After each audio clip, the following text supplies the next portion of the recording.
Hello ladies, gentlemen and homosexual penguins, and welcome to The Struggle, a news talk show powered by the gay agenda. I'm your host Matilda, and welcome. Tonight we'll be discussing white supremacy, the upcoming Victorian election, and how snacking on almonds is cruel.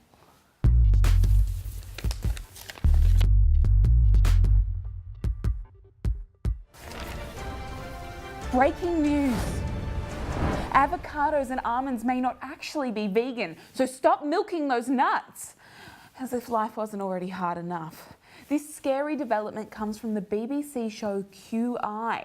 So almonds and avocados, all of them, in fact, it's the same reason as honey. Oh, they can't exist bees. without bees, and the bees are used in, well, let's call it an unnatural way, because they're so difficult to cultivate naturally. All of these crops rely on bees, which are placed on the back of trucks and taken very long distances across the country. It is called migratory beekeeping. Oh, God. They recently made comments about a number of foods we didn't think involved harming animals, but in fact do. And believe me, people have gone crazy for it. I mean, for once people have something to say to the vegans that's not just shouting, "But bacon!" Everyone loves to tease the vegans, and I mean, who can blame them? Why examine the way your own purchases contribute to the cruelty and suffering of others when you could nitpick a person who's already doing their fair share? Not that I'm biased or anything. But don't get me wrong, this is a sad and dire day. And it's not just avocados and almonds. Apparently broccoli, melon, kiwis and butternut squash are all not safe to eat either. Basically, since we decided to invent agriculture and doom humanity, often the places that grow plants don't have enough flower cultures to support bees all year round. So what do? You pack up your winged friends and chuck them on a truck. And then I assume drive very carefully to the farms. But the thing is, commercial beekeeping, which includes honey, by the way, can actually result in injury or even the death of bees. Their poor, fragile little legs and paper-thin wings. Transporting bees to pollinate crops appears to negatively affect their lifespan, not to mention their mental health. And why is no one speaking up? I'm going to get to the bottom of this. I'm going to get to the bottom of all of this. So in the vegan community, some of us like to do this crazy little thing called constantly trying to be a better vegan than everyone else and accidentally alienating the wider community in the process. So I dread to think what the forums are looking like right now. I'm a level 5 vegan. I won't eat anything that casts a shadow. Wow. But what are we meant to do without our smashed avos? Luckily, locally produced foods are usually safe, so don't stress too much. Just in case, let's cross to Kirsty on the ground to ensure vegan cafes are aware of the news. Thanks, Matilda. I'm here at Much Milk Bar in St Kilda, advocating for those unable to speak for themselves. As a representative for the bee and insect movement in Australia, I'm here to check in with how this cafe is responding to the exploitation of bees. Have you looked into whether your fresh produce exploits bees? Absolutely. Exploitation is something that we do our best to avoid. So are you worried about the bees? Not necessarily through using them is in the way that it's been portrayed in the media recently, more about the exploitation of bees in their production of honey, because that is truly exploitation. So will you or will you not be removing smashed avo from your menu? Absolutely not, no. We are, focused in not exploiting animals, and all of our products really do not exploit animals at all, so it's a non-issue for us. You heard it here first. Our sacred avos are safe for now. Thanks, Kirsty. I mean, it's good to know the vast majority of Australian produced fruit and veg don't use these methods. So, I mean, all we have left to worry about now is the crippling exploitation of migrant farm workers. So let's move our attention now to the hottest couple in town. The Duke and Duchess of Sussex have arrived to a very warm welcome, with thousands of locals turning out to greet them. No, not those two. I mean the two Antarctic royals. This is Magic and Sven, two male Gen 2 penguins at Sydney's Sea Life Aquarium who brought the world to a stop with their unabashed love. Yeah, add that to your list of cute things to drunkenly cry over. The tuxedoed buddies turned their bromance into a romance and started building a nest together from ice pebbles. Now, contrary to what the Church, One Nation candidate Tracy Bell Henderson and possibly even Scott Morrison will tell you, homosexuality is pretty darn common in the animal kingdom. For example, these two. This kind of sexual behaviour is not going to produce young. Or these guys. To date, homosexual behaviour has been documented in a few hundred species. or them. So we believe that sex has one simple purpose: reproduction.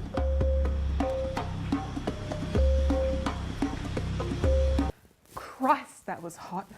Nothing like a romp in the wilderness to get the day rolling, I guess.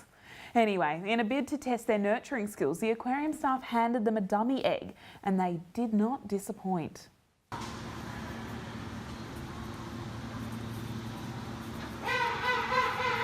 Impressed by their commitment, the staff handed them a real egg, which they immediately started incubating. Hang on, where did they get a real egg from? Did they steal this from a straight couple? That's grand larcening or kidnapping or something to do with the safe school programs, I don't know. However, what matters is these oddballs are very much in love and engaging in copious amounts of PDA.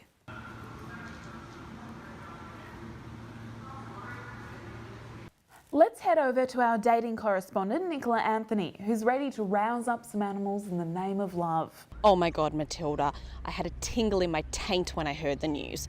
Gay penguins have more of a chance of finding love than me. Well, that settles it then. I have a new mission in life. I'm refreshed and completely ready to forget my ex. So I'm here on my mission today at Melbourne Zoo to try and find these animals a soulmate. Are you ready, guys? Let's go.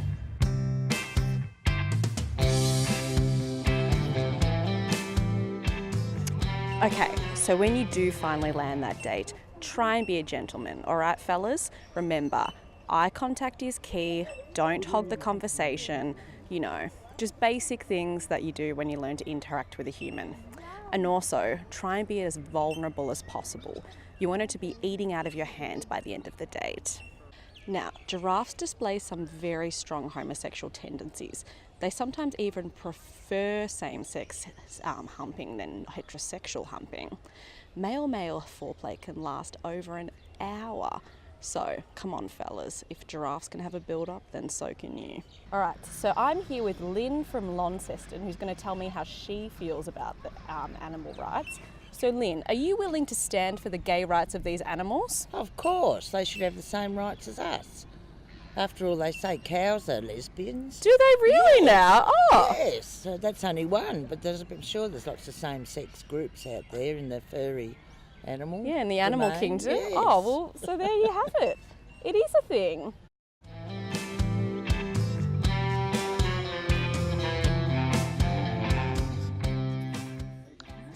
You're a wily little fucker, aren't you?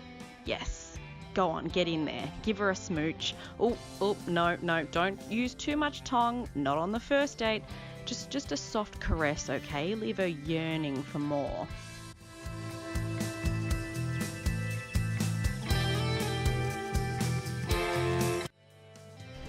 Well, look, Matilda, it's been a very tough day, but I think what we can say is that I probably helped at least one animal find love.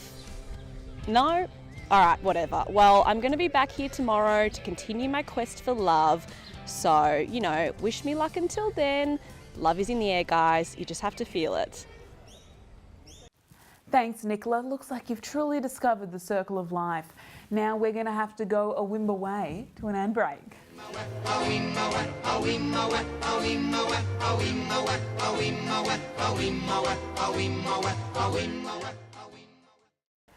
Welcome back. Moving on to political agitation, and Pauline Hanson has been stirring the pot yet again. I would also hope the Senate does the right thing and acknowledges it is indeed okay to be white. Hanson's Senate motion called for a stop to the very recent rise in anti-white racism on the basis of equality. It has to stop right from the very beginning. Even 22 years ago, I called for equality for all Australians. I am seeing a division that is happening in our nation because of the colour of your skin or your cultural background. That has to stop. Look, if we didn't know about any of her prior antics, it would seem like she's auditioning for the role of Australia's own Nelson Mandela. Except this time fighting for the rights of the privileged majority. But while supposedly calling for racial equality, it turns out Hanson's use of the phrase, "it's okay to be white," is actually a term associated with some unsavoury folk. Who would have thunk? The KKK, neo-Nazis and even Lawrence Southern have been famously linked with the phrase. And while you'd expect any reasonable government to quickly condemn the speech, many Liberal senators instead voted in favour of the motion, and it was only narrowly defeated 31 to 28. In fact, Attorney General Christian Porter not only supported the motion but also reaffirmed his stance on Twitter without acknowledging the context of the controversial phrase. Like, seriously, how hard is it to Google? It takes one click to get to a Wikipedia page where it says in the first paragraph, the slogan has been spread by neo-Nazis and racist groups, including white supremacists. But not all Libs were supportive of the motion, with Scott Morrison saying that the choice his Liberal senators took was regrettable. But luckily for the government, Matthias Cormann was available to clear everything up and give a perfectly valid explanation for the debacle.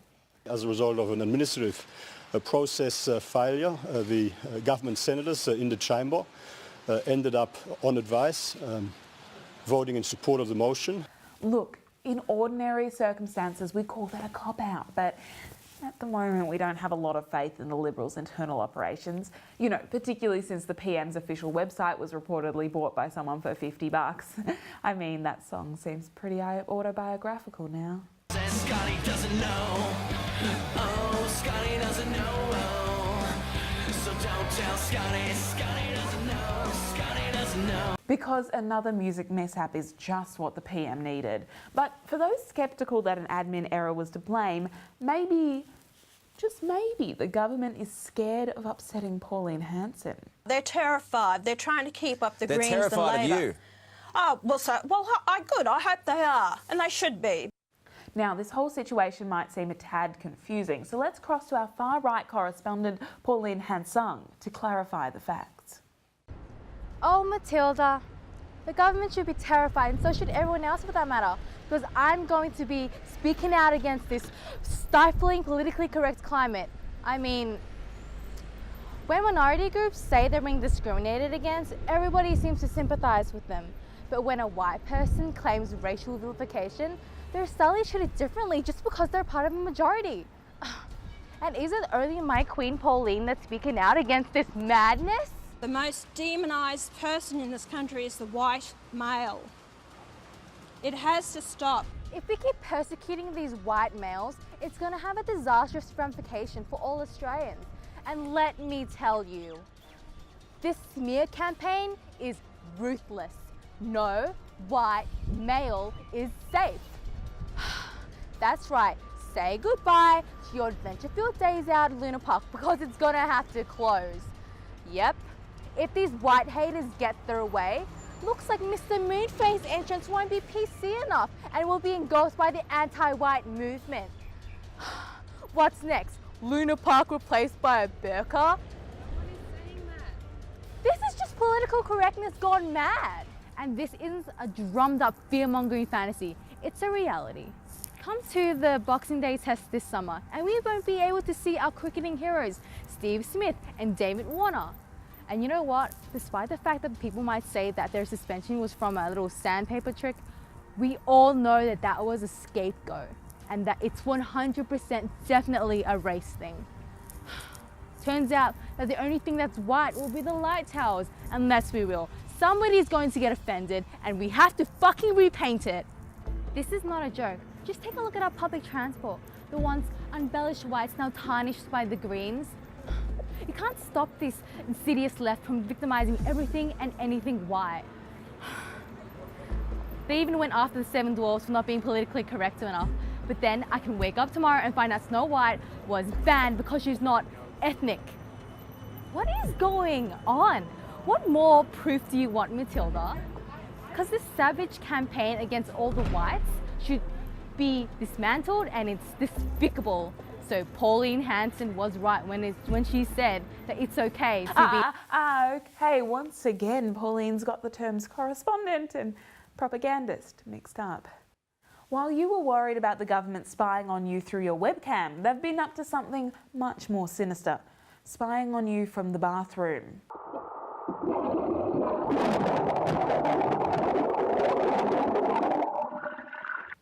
Well, maybe not quite like that.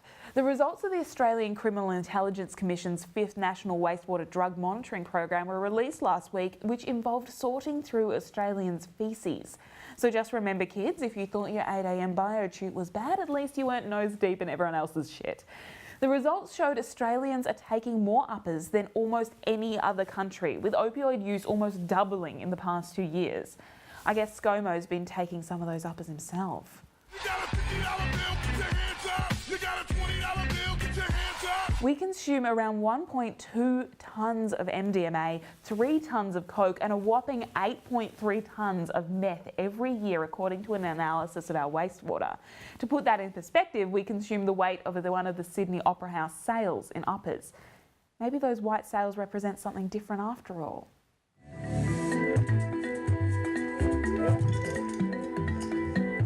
Drug use by state mirrors population size, with New South Wales the heaviest users and Victoria in close pursuit. The rise is thanks to opioids, both illegal and prescribed, and the ever-present meth problem in our country.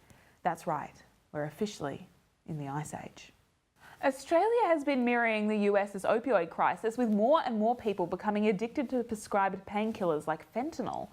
Fentanyl, when a Tide Pod doesn't quite cut it. Laundry detergent pods. Oh my goodness, look at that. According to data from The Conversation, drug use peaked in 1997 and 1998 and has been trending downwards ever since. Looks like we didn't deal with Princess Diana's death well at all. Use went up again in 2016 and we probably don't need to say why. But oddly, the average age Australians first try drugs or alcohol is on the rise. We're obviously postponing getting munted until we're old enough to drive ourselves home, like responsible dickheads. Looks like those ad campaigns we were exposed to in the early 2000s have had a lasting impact. Nah, mate, I've got enough troubles in my life. I don't want to add drugs to it. No worries, I was only joking anyway. Powerful. We're going to cross live now to Frida Loader to get the public's view on Australian drug use. Thanks, Matilda. I'm here in the heart of Melbourne to get the lowdown on Australian drug use. So, have you ever taken any illicit drugs? Yes. No. No. Never. No. Do you have any favourite drugs? I like sedative one that makes me like more calm because I'm like a nervous person. I love speed, ketamine, ecstasy. Do you have any favourite drug stories you want to share? Any fun times? One time I took a brownie with my friend in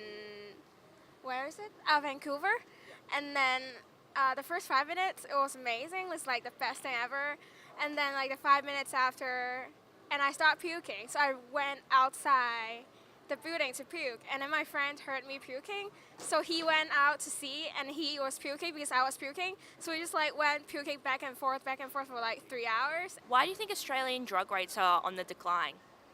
They're on the decline. I didn't know that, so I have no idea. Haven't thought about it.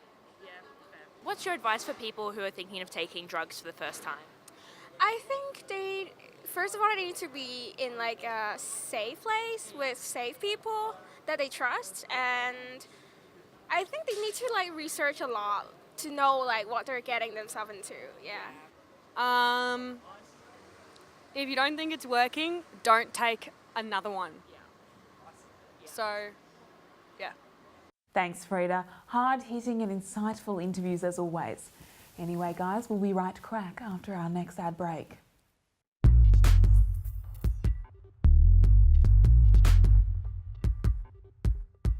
Welcome back, and now to the latest footy news. It's been a busy few weeks in the AFL world. We've had a historically great grand final, an exciting trade period, and the league recently introduced some controversial rule changes to take place in the 2019 season. We cross now to our AFL experts, Fitzy and the Big Dog, for their take on the game's new rules. Thanks, Tildog. I'm Fitzy, and as always, I've got the big dog by my side. Gotta find a better way to phrase that, mate. It's exciting times indeed for the AFL, as they recently introduced 9 new rule changes to further enhance the beautiful game. Ever heard of the saying, if it ain't broke, don't fix it? Did the AFL even watch the grand final? I mean, could you have asked for a better quality game? Aren't you a Pies fan, Big Dog? I'm sure you could have asked for a better quality game. What the AFL has discovered, Big Doggo, is that the game needs fixing, and they've decided that introducing a bunch of minute technicalities is going to fix it. Of course not, BD. The AFL is much smarter than that. Highlighted by this list of rule changes. Players no longer need to kick to themselves to play on from a goal kick. I mean, that's a game changer in itself. That didn't make any sense in the slightest. It was like you were speaking another language. Have you read before? Players can also play on from 50-metre penalty. So it sounds like they've basically just adjusted the rules regarding playing on. Again, tiny adjustments that'll have no real impact on the game. You're not seeing the big picture, big dog. The AFL is dying and this is the only way to fix it. So we've had record attendance at games, a record number of viewers, and 3 different premiers in the last 3 years, but the game is broken. Yep. No. Okay, well, maybe the rule changes aren't major, but if playing on was enforced properly last year, maybe the players would have won a fight. All right. Sheed from the boundary. Needs to be inch perfect. Okay, no, you know what? I'm done. Oh, hey, I'm done. No, I was kidding. I'm finished with this. I'm done. done. I'm not doing it. Big dog. If you don't say my fucking name properly, I'm going to lose my mind, Spencer. Do you understand me? Don't look, turn around. What are you doing? You're an idiot, you're an arsehole, and you fucking ruin this every time. Okay, I'm done with it, I'm finished. You're an idiot, you're a fool, you're a loser, your mother hates you. Elections are here. Marijuana and renewable energy could be yours if you just get off your asses and make an educated vote. Seriously, times are changing. Just last week, Kerryn Phelps, an independent, was voted into Wentworth in New South Wales. Wentworth, who has never not voted Liberal since 1901. You know, when elections started. The electorate decided to change its tune and stop voting for an old white guy and instead voted for an old white woman. But this is significant. People are fed up with tumultuous parties who can't decide on a leader for more than a month and want change. Victorian elections will be happening November 24th, and here is why your educated vote matters. Here we have our miscellaneous correspondent who lost her permanent residency thanks to her last controversial segment on migrants to explain.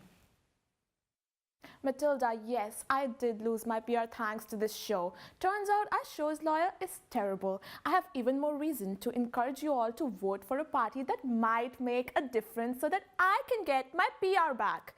I do not want to go back home and risk running into people I went to high school with. We millennials account for half the voter base and could actually unite to get our way.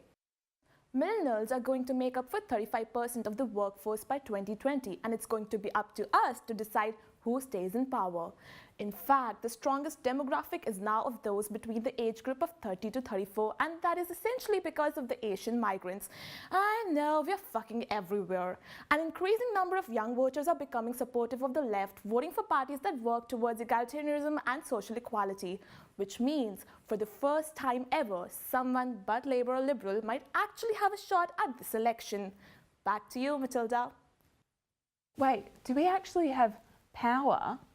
Oh, that's right, we do. So here are some options for the upcoming elections. If you're sick as shit of getting stuck in traffic, vote Labor. They're planning some hella sick railway loops, though you probably won't get them until you get your pension. But in the meantime, they're going to build a heap more roads. And if you're sick of being taxed out of the bejesus, vote for the Liberals, who are cutting taxes to small and medium businesses. There's a heap of minor parties too, and if you don't like the main three, just do some Googling. If you're still not sure who to vote for, then there's probably someone more credible than someone with a show on the internet that you could check into. In any case, that's our show. Thanks for watching. Goodbye from everyone here at The Struggle. It's real.